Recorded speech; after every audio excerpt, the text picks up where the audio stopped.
नमस्कार, आप देख रहे हैं दिन भर बिहार। मैं हूं आपके साथ मधु। आइए जानते हैं दिन भर बिहार में आज क्या क्या हुआ। नजर डालेंगे सबसे पहले सुर्खियों पर। स्वतंत्रता दिवस से पहले पटना में भव्य तिरंगा यात्रा, मुख्यमंत्री सम्राट चौधरी ने थामा तिरंगा। शिक्षा मंत्री मिथिलेश तिवारी का बड़ा ऐलान, 6 लाख शिक्षकों की परेशानियां खत्म होने का दावा। राम मंदिर चढ़ावा विवाद पर दिल्ली में प्रदर्शन, पुलिस से भिड़े संत और पप्पू यादव। छात्रों में आक्रोश पर चिराग पासवान का बड़ा बयान, कहा सरकार के दरवाजे हमेशा खुले हैं। छात्रों के समर्थन में उतरे टीएमसी सांसद, झारखंड में प्रदर्शन कर रहे छात्रों के साथ व्यवहार को बताया शर्मनाक। बिहार के 1 करोड़ से ज्यादा पेंशनधारियों के खाते में पहुंचे 1100 रुपए। बिहार में नई यूनिवर्सिटी एक्ट के खिलाफ शिक्षक कर्मियों ने खोला मोर्चा, 481 कॉलेजों के कर्मचारी सामूहिक अवकाश पर रहे। बालू लदे ट्रैक्टर ने 15 साल के किशोर को रौंदा, मौत के बाद सड़क पर उतरे ग्रामीण, किया चक्का जाम। नालंदा में पंचायत समिति सदस्य की गोली मारकर हत्या, बाइक सवार बदमाशों ने दिया वारदात को अंजाम। बिहार में बदला मौसम का मिजाज, 12 से ज्यादा जिलों में वज्रपात बारिश का अलर्ट जारी। अब खबरें जानेंगे विस्तार से। स्वतंत्रता दिवस के मद्देनजर पटना में सोमवार को हर घर तिरंगा अभियान के तहत भव्य तिरंगा यात्रा निकाली गई, जिसमें मुख्यमंत्री सम्राट चौधरी भी शामिल हुए। जेपी गोलंबर से शुरू हुई यात्रा में मुख्यमंत्री हाथ में तिरंगा लेकर करीब 1.5 किलोमीटर पैदल चलते हुए कारगिल चौक तक पहुंचे। इससे पहले उन्होंने गांधी मैदान में महात्मा गांधी की प्रतिमा पर माल्यार्पण किया। यात्रा में बड़ी संख्या में लोगों ने तिरंगे को हाथ में लेकर इस यात्रा में हिस्सा लिया और भारत माता की जय के नारों से पूरा इलाका गूंज उठा। मुख्यमंत्री ने तिरंगे को एकता, अखंडता और बलिदान का प्रतीक बताते हुए कहा कि भारत शांति चाहता है, लेकिन जरूरत पड़ने पर दुश्मनों को कड़ा जवाब देने में सक्षम है। उन्होंने 10 से 17 अगस्त तक चलने वाले तिरंगा अभियान में अधिक से अधिक लोगों को शामिल होने की अपील की। बिहार के शिक्षा मंत्री मिथिलेश तिवारी ने राज्य के करीब 6 लाख शिक्षकों को लेकर बड़ा ऐलान करते हुए कहा कि इस स्वतंत्रता दिवस पर शिक्षकों की सभी परेशानियों का अंत हो जाएगा। उन्होंने कहा कि सरकार शिक्षकों की समस्याओं को लेकर गंभीर है और जल्द उन्हें बड़ी राहत मिलने वाली है।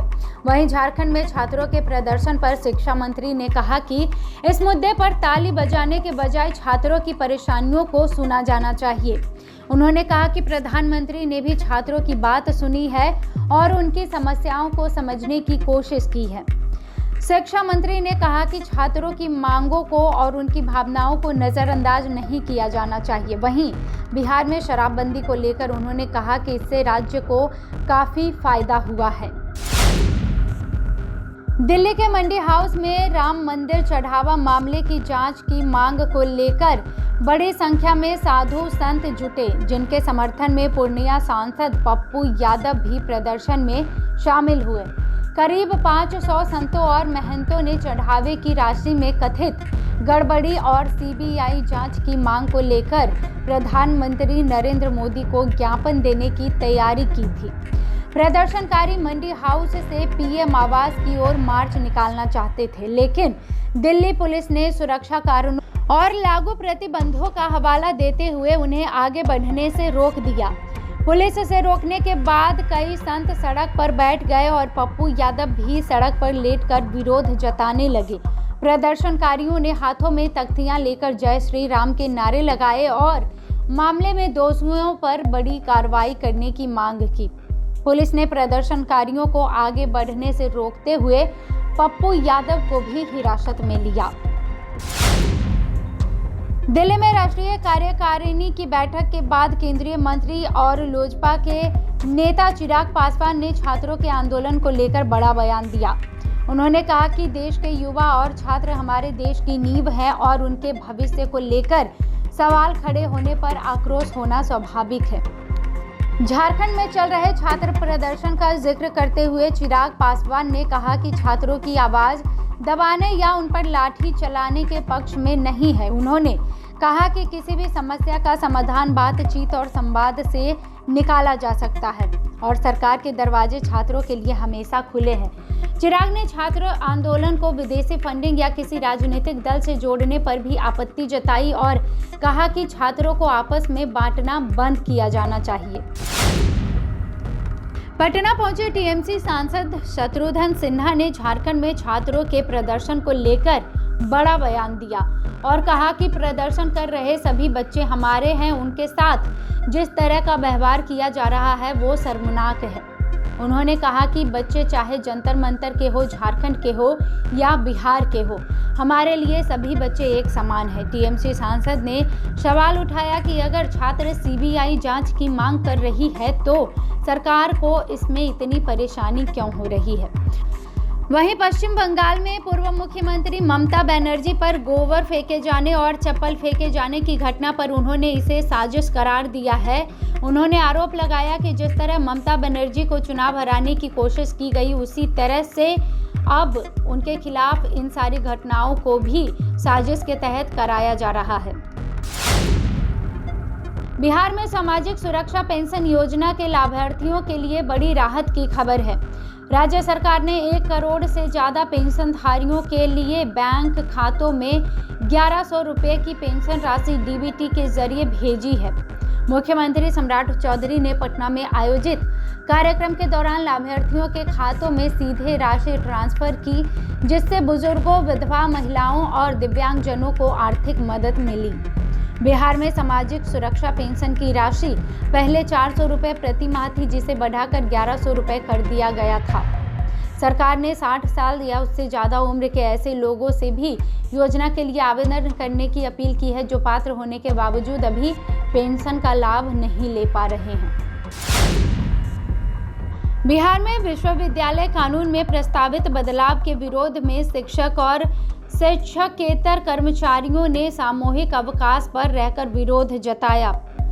बिहार राज्य विश्वविद्यालय एवं महाविद्यालय शिक्षक शिक्षकेतर कर्मचारी संयुक्त संघर्ष मोर्चा के आह्वान पर राज्य के 481 सरकारी डिग्री कॉलेजों के 12,000 से ज़्यादा शिक्षक कर्मचारी विश्वविद्यालय मुख्यालयों पर प्रदर्शन के लिए जुटे। शिक्षक कर्मचारियों का कहना है कि करीब 50 साल बाद कानून में बदलाव का प्रस्ताव उनकी सेवा शर्तों और उच्च शिक्षा व्यवस्था को प्रभावित कर सकता है। पटना विश्वविद्यालय भी दोपहर 1:30 बजे व्हीलर सीनेट हॉल में कर्मचारियों ने प्रदर्शन किया और कुलपति को ज्ञापन सौंपा। प्रदर्शनकारियों ने प्रस्तावित अधिनियम को तत्काल वापस लेने और सरकार से इसे निरस्त करने की अनुशंसा करने की मांग की। औरंगाबाद के कंचनपुर थाना क्षेत्र में बालू लदे तेज रफ्तार ट्रैक्टर ने 15 वर्षीय किशोर प्रिंस कुमार को रौंद दिया, जिसकी इलाज के दौरान मौत हो गई। बताया जा रहा है कि प्रिंस अपने 2 दोस्तों के साथ एरोरा गांव के पास टहल रहा था। तभी केताकी की ओर से आ रही बालू लदा ट्रैक्टर अनियंत्रित होकर उसे टक्कर मार दी और उस पर चढ़ गया। हादसे की खबर मिलते ही गांव में मातम पसर गया और पोस्टमार्टम के बाद शव आने पर ग्रामीणों का गुस्सा फूट पड़ा। लोगों ने केताकी बाजार बंद कर मुख्य सड़क पर टायर जलाकर चक्का जाम कर दिया और प्रशासन के खिलाफ नारेबाजी की। ग्रामीणों ने आरोप लगाया कि इलाके में अवैध बालू ढुलाई बेखौफ तरीके से जारी है। इसी लापरवाही की वजह से किशोर की जान गई है। सूचना पर कंचनपुर थाना और देव थाना पुलिस मौके पर पहुंची और हादसे में शामिल ट्रैक्टर को जब्त कर लिया, जबकि चालक और मालिक फरार बताए जा रहे हैं। अधिकारियों ने लोगों को समझाने की कोशिश की, लेकिन ग्रामीण अवैध बालू कारोबार पर रोक और आरोपितों की गिरफ्तारी की मांग पर अड़े रहे। पंचायत चुनाव की आहट के बीच नालंदा में पंचायत समिति सदस्य की गोली मारकर हत्या कर दी गई।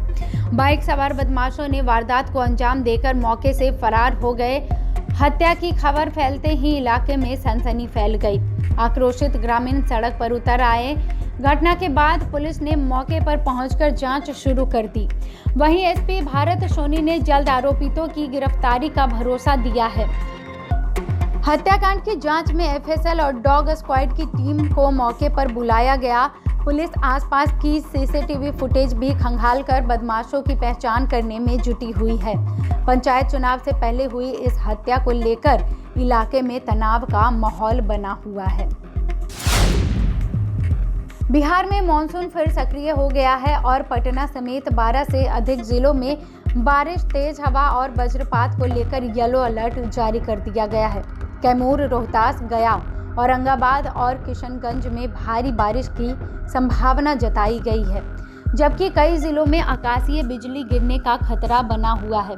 नेपाल में लगातार बारिश से गंडक और बागमती समेत कई नदियों का जलस्तर बढ़ा हुआ है, जिससे निचले इलाकों में बाढ़ की चिंता बढ़ गई है।